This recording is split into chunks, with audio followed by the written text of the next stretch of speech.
Hi, and welcome back to the Mob Mentality Show. I'm Chris Lucian, and my co-host is Austin Chadwick. And today we have Victor Agung and Jordan O, and we are going to jump into our topics here: experiences in Agile and XP, and cases of mobbing. But first, Victor, and then Jordan, would you give a little introduction for us? Yeah, so my name is Victor, and I've been a software engineer for a while now. I've been probably doing Agile for about 3 years now, more recently. Uh, and Yeah, I'm currently working as a software engineer for a company called Broadcom. Um, but as part of Broadcom, VMware Tanzu Labs, which is a consulting sort of division in the company. So yeah, I'll pass it over to Jordan. Cheers, Victor. My name is Jordan O or Jordan Ocokoljic, depending on how hard you want to commit to the last name bit. I've been a software engineer for a while, but not as long as Victor. And I've been fortunate enough in my reasonably short career to have worked at mostly organizations that are very XP inspired. So I ended up landing a position here at VMware Tanzu Labs, and I haven't looked back since. Right on, right on. Yeah, well, I guess jumping right in. Sounds like you both had some experiences in Agile, extreme programming, some pair programming. Yeah, I'm excited to hear. Please share. Yeah, I can go first. Um, so I mean, I've been around. I've been in the industry for a while now. So over 10 years.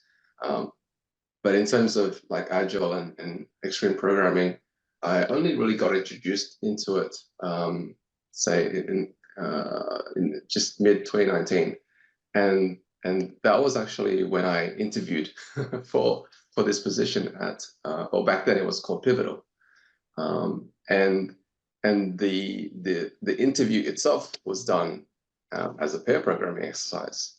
So that was my first sort of like experience into pair programming. So, which was interesting because I probably heard about it being mentioned at some point during lectures, but never really like had a chance to use it.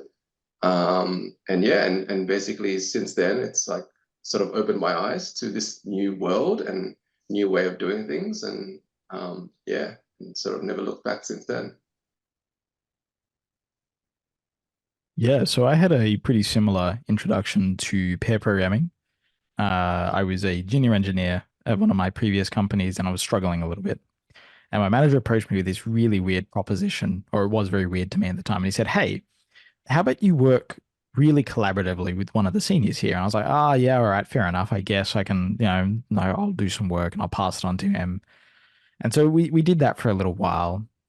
And my manager says, "Hey, what if we could cut down on that like iteration time? So rather than you writing some code and passing it to him, what if you just wrote the code with him?" And I'm like, "Well, how does this work?" And I said, "Well, we'll have two monitors and two keyboards and two mice all plugged into the same computer, and you'll write code and he'll watch and he'll give advice." And lo and behold, little to my knowledge, I was doing pairing and I found it really, really fun.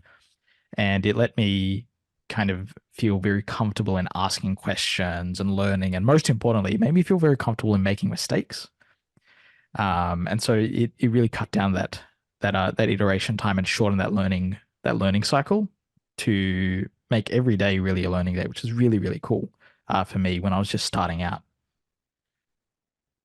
Yeah, and I think the thing that I probably would say I don't miss the most is code reviews. Yeah. um, I remember like in a previous job, like code reviews is like the thing that you dread the most. Like generally, like you have to wait for days, sometimes like up to a week, to get someone to review your code.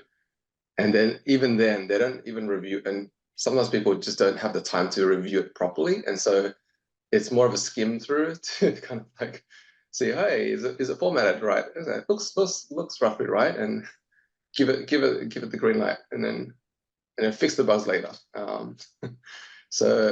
Yeah, so I have not done a code review since then. So, which I'm glad for.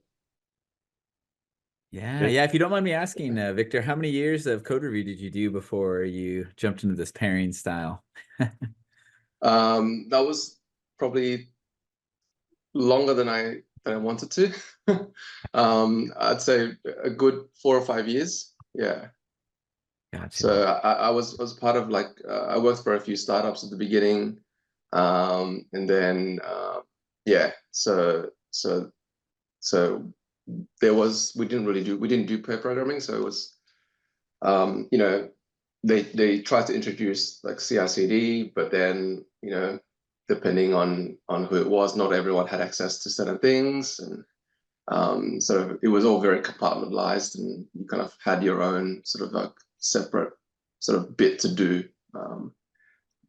So yeah, and yeah, and now like it's like, oh, who would have thought that that there's a better way of doing things. So what were some of the I guess you must have continued to work this way from then on out, and I guess how have things evolved over time as you've kind of incorporated pairing into your workday and or other Agile XP practices?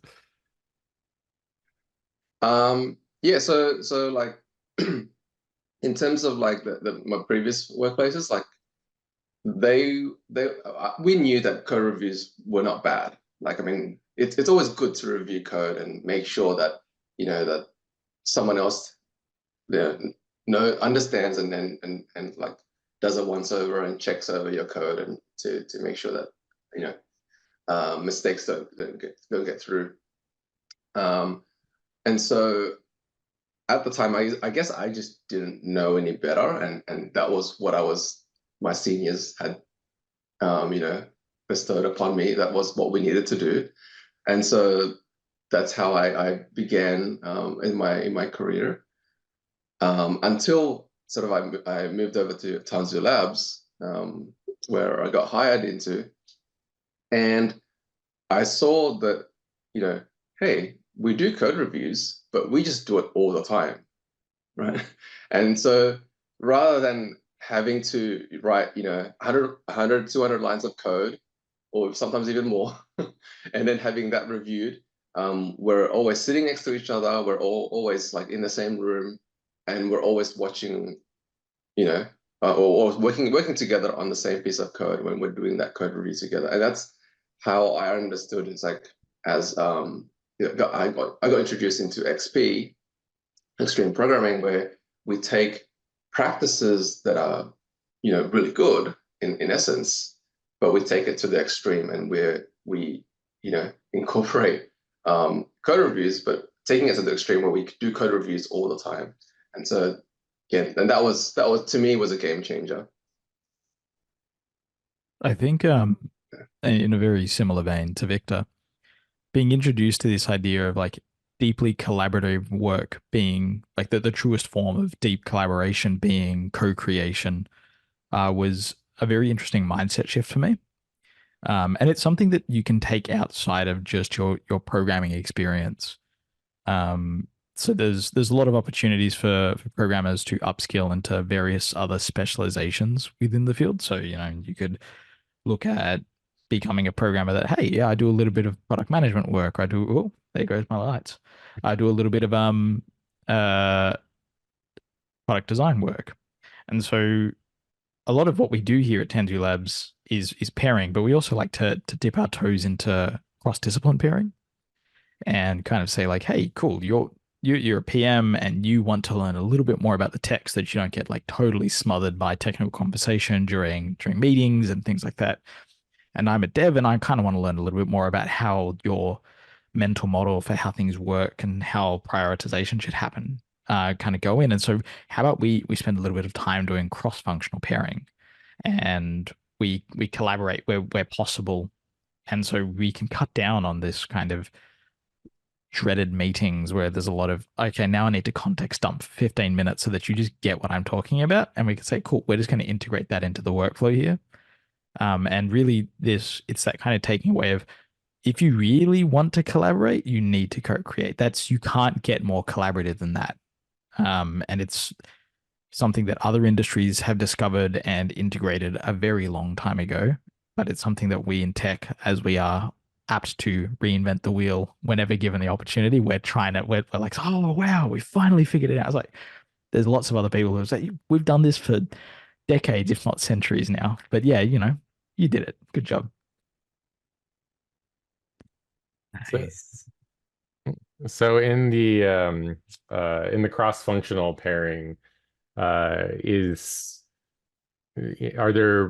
have any examples of that, or anything beyond I guess pairing with the product owner, or pairing with other functions as well? Like how does it work with expanding beyond just programmers pairing together?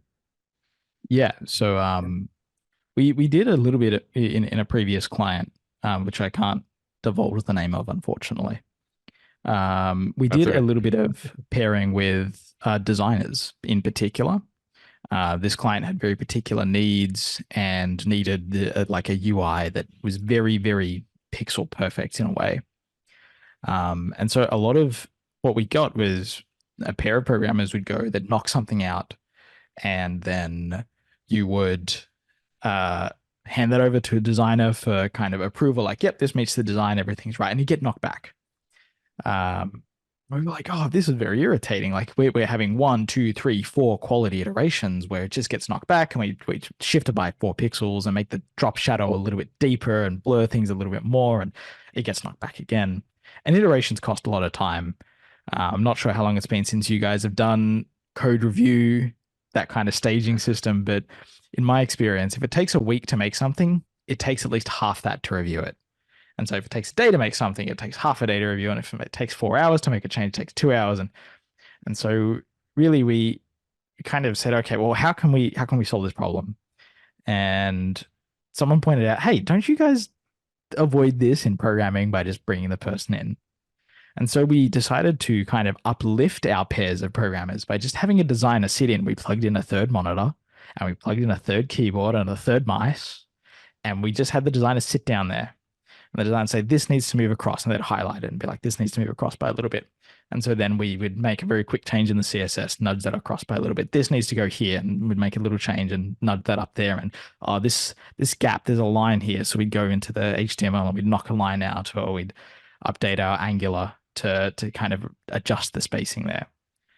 And by kind of doing that, not only did the designer get an appreciation for some of the difficulty of what they were asking us to design, they're like, man, that was really painful to make that like line up like that. Yeah, it is. Don't ask us to do that again.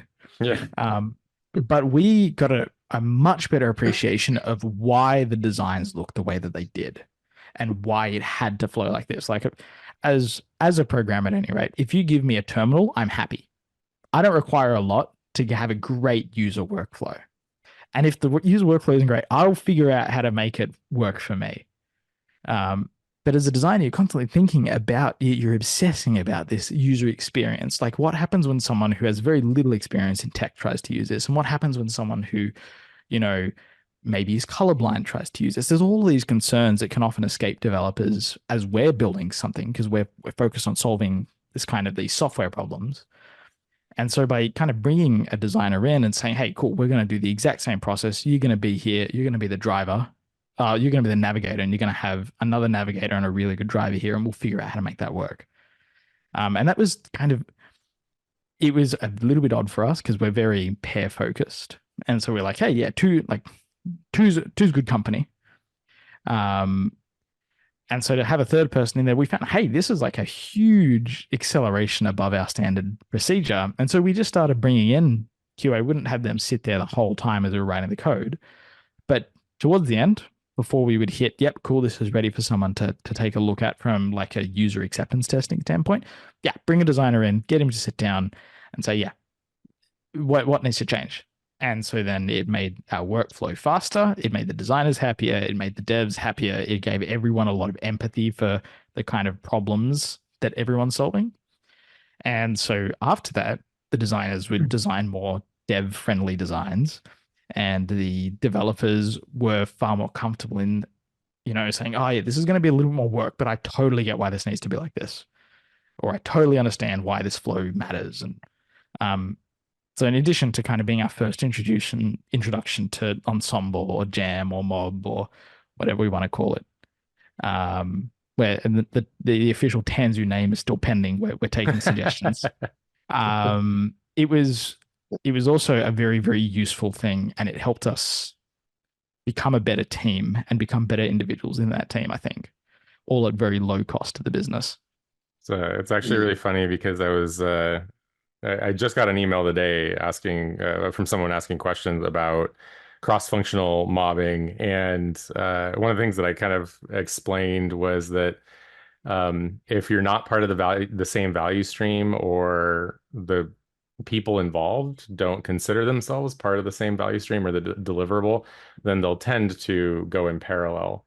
And so, and your story there is very interesting to me because it was like you had independent motives and independent value streams, and you're trying to deliver different things. They were delivering the design, nice, neatly packaged. You were delivering the code, nice, neatly packaged. But really, there was like a lot of overlap there, and all, tons of back and forth in that with handoffs and things. And so, yeah, the way you explain it makes a lot of sense to me. And like strategically, I think giving advice to people who are trying to do something like this, I certainly would recommend find a way to make it apparent that it's the same value stream, that everybody is dependent on each other to make that same delivery, and then all of a sudden you have this motivation to work together where you wouldn't have otherwise. So that's really cool. Yeah, it reminds me too of some recent similar examples, and I think for me, over time, I've developed this appetite, something that, like, if pairing or mobbing or ensembling is having the whole system in the room, the whole value stream to get it done. So if we're adding a feature to get something working, the bits and bytes working, right? Talking to each other, right? When a button is pressed, for example, or when some event happens, right?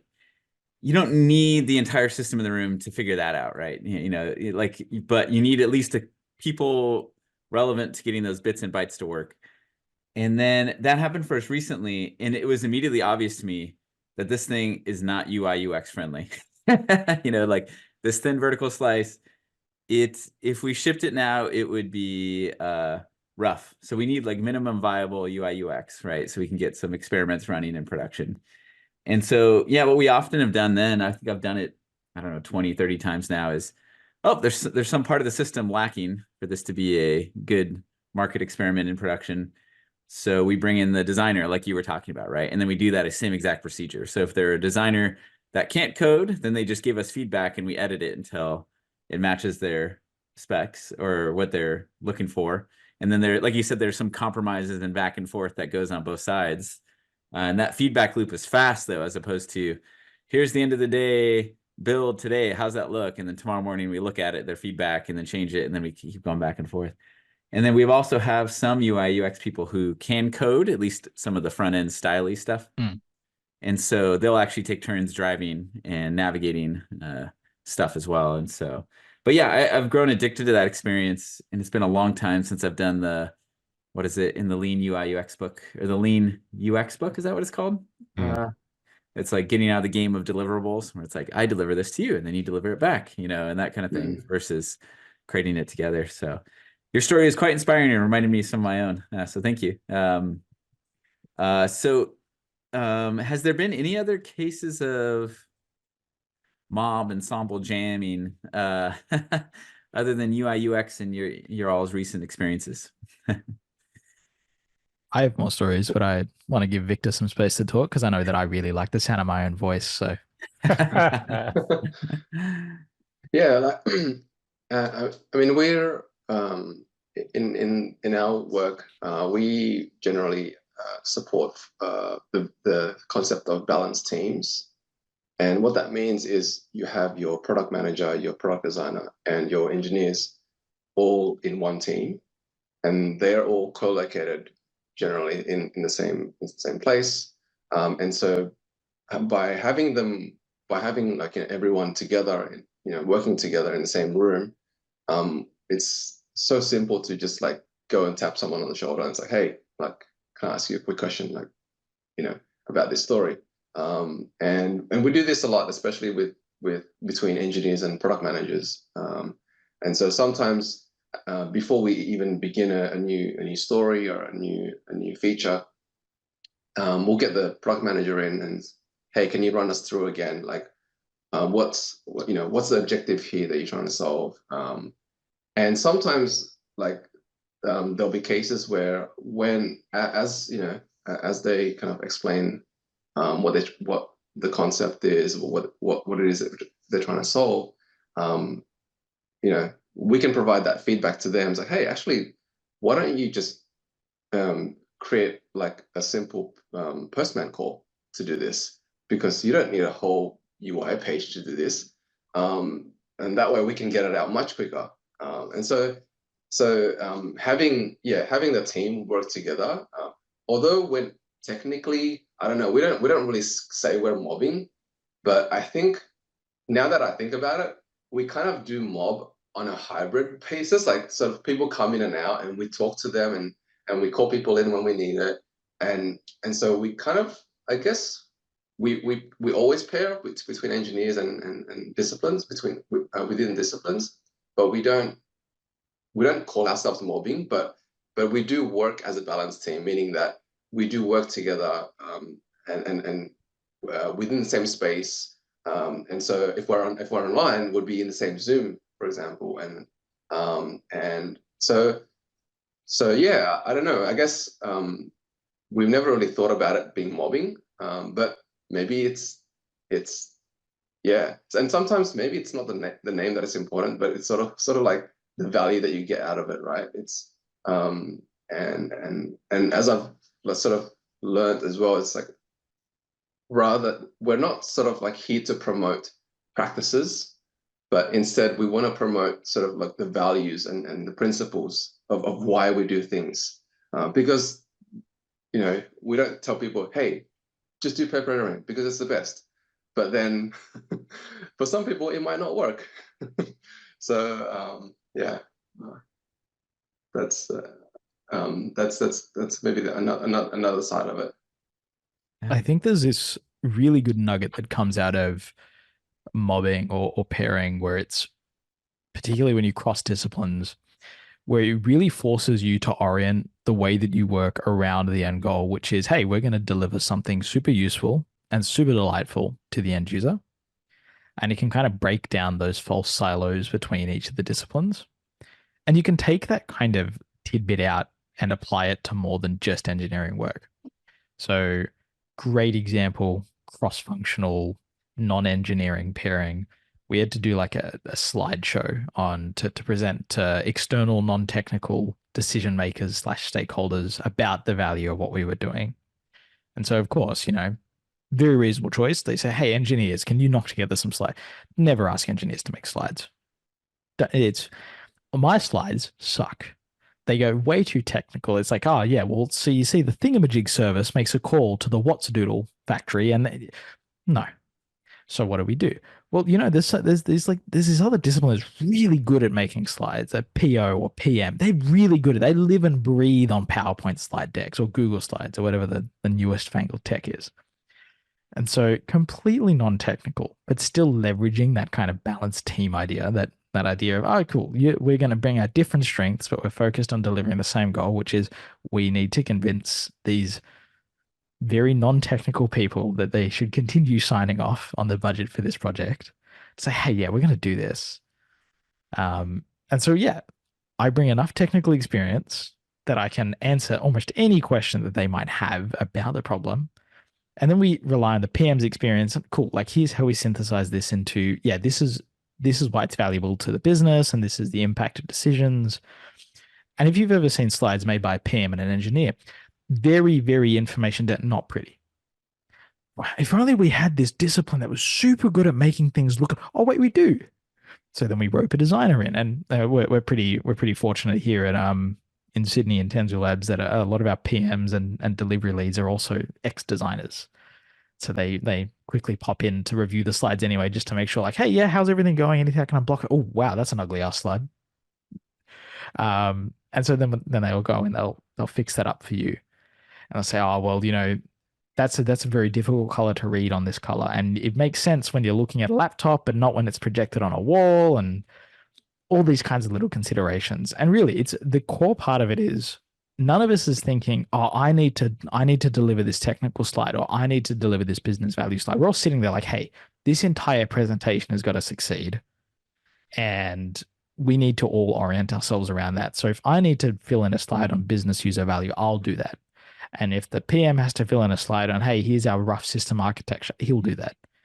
And if the designer needs to, figure out how to make this a nice presentable thing with correct animations so that it's clear what we're talking about at any moment because the text comes in just in time, she'll do that, and that's fine. And none of us feels like we're having our toes stepped on. And so then taking that experience and going into more traditional pairing on code, I was like, wow, yeah, I need to think about this from the way the customer thinks about this, the way the user thinks about this. The user doesn't think in terms of front end and back end and microservices and nano front ends. The user thinks, I'm going to click this button and this is just going to work.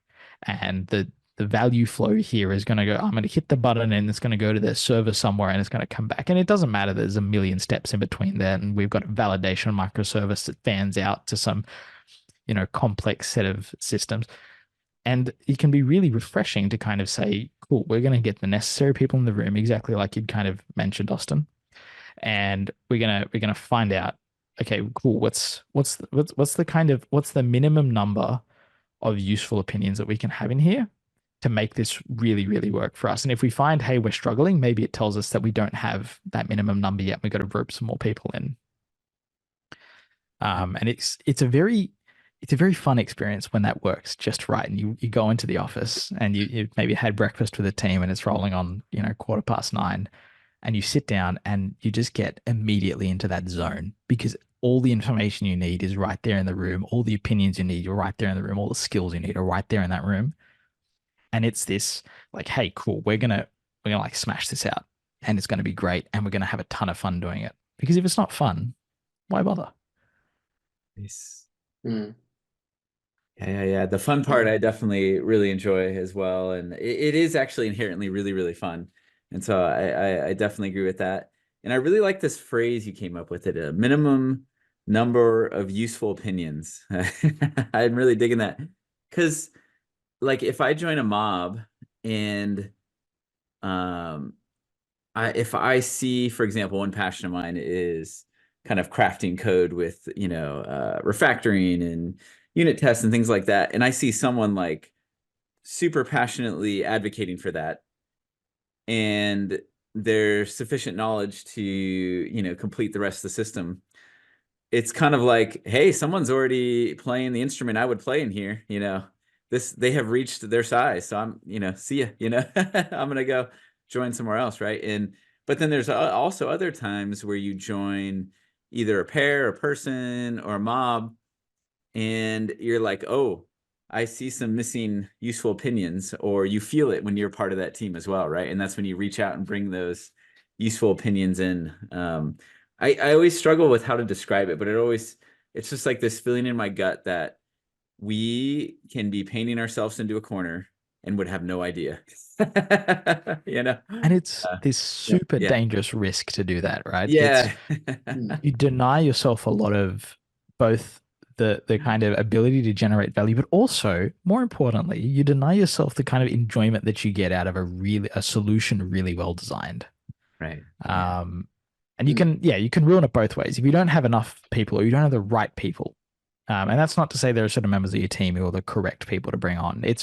You don't have the right disciplines, you don't have the right opinions, you're never going to get there.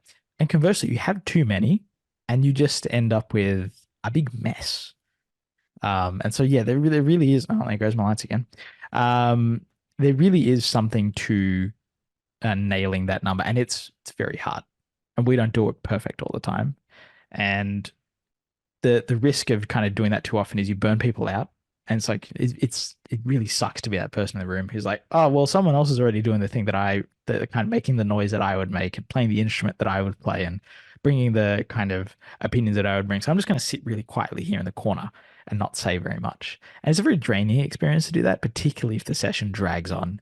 And it's like, don't get me wrong, the session dragging on is a good thing. It's like, hey, everybody else is out there, they're designing, they're delivering, they're developing. It's things are happening, and you're just sitting there in the corner. It's like, yeah, go team. And it's like, is that really the experience? And it's Yeah. worst part is you can get used to that, and you sit there almost comfortably, where it's like, yeah, other people are doing it, and it's kind of you get skill atrophy, and that's how you burn out. And there is nothing worse, I think, genuinely nothing worse now in an industry than being a really passionate person on the verge of burning out just because the right mix hasn't been achieved. And you lose a lot of really, really good brains that way. And I really wish that we could, get better at identifying that, because I'm sure that there's loads and loads of ideas locked in those heads of those people who sit very quietly in the corner of a Zoom call. And it's like, man, if only there's untapped potential there. Like you want to talk about, people talk about all the time, we're going to unlock 100% of the utilization of our brain. How about you just focus on unlocking 100% of the brains in your team first? I think Victor tried to like it. had an opinion there, but I talked over him again. I like No, talking too much. no, that's okay. I think like one of the things that I notice is that it really does take a lot of courage to work this way, because you kind of have to almost not think of yourself, but more put the team. You're more or less putting the team first. So rather than whereas like a lot of people like to show how good they are and how skilled they are. I know how to do this. I know how to do everything. Instead, you kind of have to be humble and hey, I don't actually know everything, but someone else might know it. Or maybe on the flip side, it's like I might know it, but then hey, I want to give this other person a chance to get better. And that was like a kind of like something that really hit me at the beginning, at least, because I got hired into this role. I was told I'm going to be a consultant. I'm going to be helping some clients, but actually, I don't really know what I should, how I should be helping them, because it seems like they know more than me at this point. Because I kind of got thrown into the deep end and got thrown into a project where I had no idea about. Started pairing with clients, and sometimes it's not really. And it turns out that it's not really as much of what you already know, but it's more about how sometimes they just need someone to listen to their ideas and to kind of like bounce ideas, and you just need that sounding board. And just having another person to listen to your ideas and discuss potential solutions, can be of tremendous value. So yeah. Yeah, right on. So I guess in all of these, I suppose you're doing Agile, XP, anything else that's like really notable about other things other than mobbing and pairing that really stand out to you? One of the things that we focus on is the concept of I do, we do, and you do. I don't know whether you guys have come across that concept. Yeah. Shuhari sort of stuff. Yeah. Yeah. And so we generally use pairing as a medium to onboard, to enable, and specifically in our case, we do that with our customers. We want our customers to be successful on their own and not have to rely on us. Right. The point is that we're there to kind of kickstart the product or whatever it is that they're trying to achieve, and then help them to be successful on their own. So that's kind of like our concept. And so it's sort of like, to me, it's fairly unique in the industry, where people like to tend to keep their IP to themselves, and this is my knowledge, this is my expertise. Whereas for us, the concept of pairing, concept of agile is to increase that communication and to increase that collaboration and rather than keeping all the knowledge to yourself, you're sharing it out to the wider team, to not just in our company internally, but also to our customers as well. Yeah, and so this idea of making ourselves redundant almost it sounds scary, because if I was like, oh, am I going to have a job? if someone's going to be able to do my job, what about me? But it's really because there's too much to do, right? There's never going to be enough things to do. So and the idea is we want others to be able to be successful on their own, and so yeah, and I feel like it's fairly unique, especially in the consulting industry, where it's like we want to continue that. We want the customers to keep coming back to us, so that we can to keep billing them. But for us, it's like, hey, we want to do this for them, help them to be successful, and make ourselves redundant, so that we can kind of roll off and they can kind of progress and be successful on their own. It's less monotonous that way too. You get something new to do all the time, and go from place to place. For sure. But also, it's funny that you say that this idea of like there's too much to do anyway. As somebody was talking to me, and he's in marketing, but he recently hired developers and was for his own company. And he was saying, oh, my colleagues are like, well, they just keep coming back with more stuff to do all the time. I'm like, generally speaking, with software, there's not like really an end to it. And if it's if the software is not being worked on, it's probably dead at that point anyway. And so it's more likely that something changed on a dependency, or something changed on an operating system, or there's a new requirement. And so, this idea that there'd be like a shortage of this sort of work is kind of interesting, with how much changes and how often it changes. So, Sure, for sure. Nice. Yeah, that was inspiring what you were sharing, Victor, about the I do, we do, you do, with kind of an external perspective. Because I've definitely thought about that concept internally, as far as like, raising up other people on the team and things like that. But especially after experiencing a recent scenario with an entity outside our own team or company or whatever, where there was not knowledge sharing, right? And it's just amazing how much how progress, collaboration, and problem solving locks up when information is not shared. Like, and sometimes there's good reason for it, and get out the lawyers and all the other stuff. But but it's just amazing when it's just like the people in the know on both sides can talk to each other and share, how it's just so much learning and innovation and problem solving happens, and it just unlocks so much blockage. And I think it's really inspiring what you said too, because when you're able to, I think this is probably what Deming was shooting for a lot, company to company, and I think societies as a whole, is that if people are sharing, we can come up with really good solutions that are win-wins for everybody in the long run, versus let's hide all the information from each other, and then maybe we'll win in the short run, but we're all going to lose in the long run, kind of thing, And so, but anytime we've worked with a third party, that we've kind of that open collaboration, it's really winsome. And like you said, you want to come back to them because you can get stuff done together when you need help. So I don't know. That was inspiring what you said there. Thank you. There's on that kind of topic of like sharing and getting like the knowledgeable people on both sides talking. There's a university down here in Australia who recently did this huge like brand marketing bit.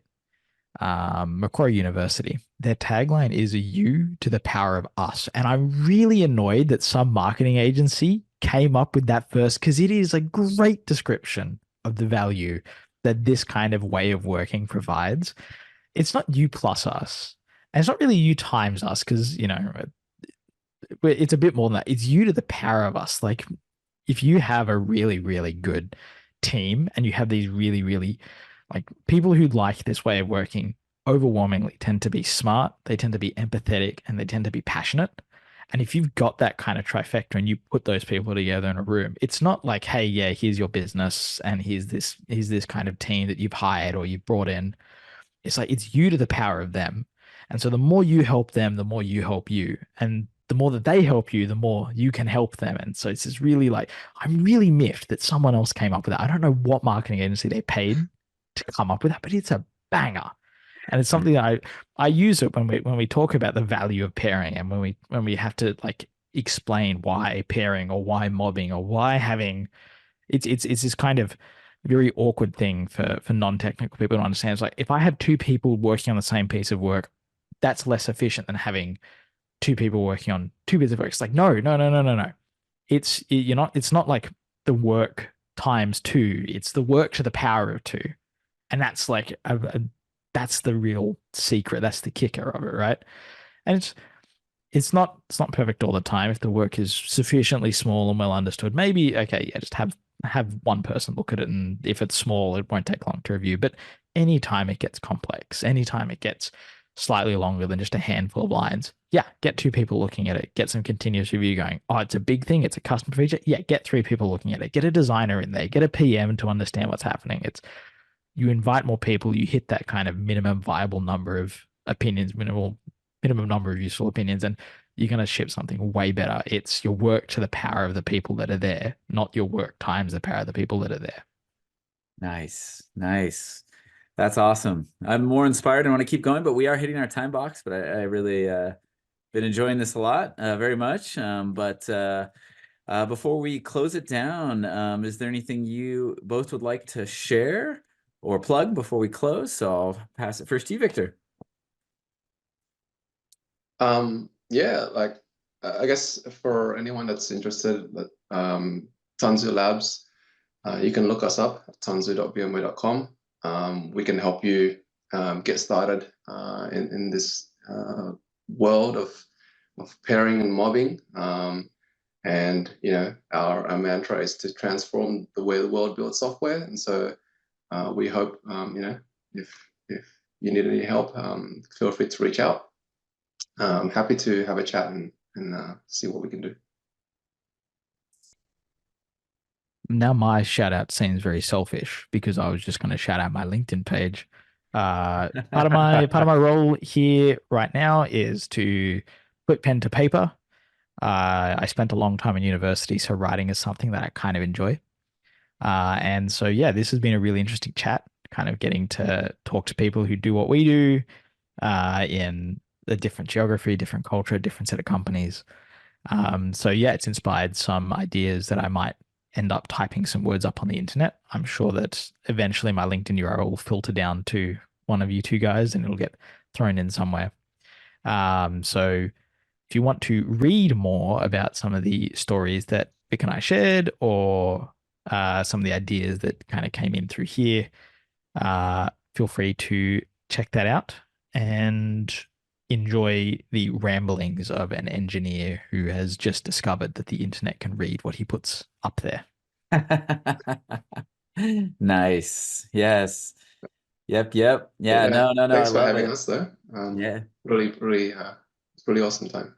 Yeah, it's great. It's great collaborating with y'all. I'm glad we made the connection, and yeah, it's always great building bridges in the mobbing pairing community, XP community, and yeah, it's a thriving community, and it's I just love learning more from others. And yeah, so to our audience, well, I guess first Victor and Jordan, thanks so much for being on the show. This has been a blast. I hope it's the first of many future conversations, whether recorded or not. And to our audience, please like and subscribe.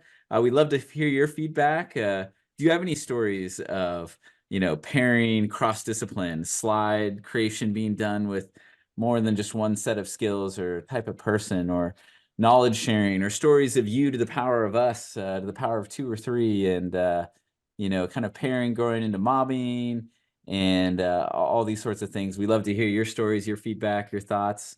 And until next time, mob on and have a good one, everybody. Bye.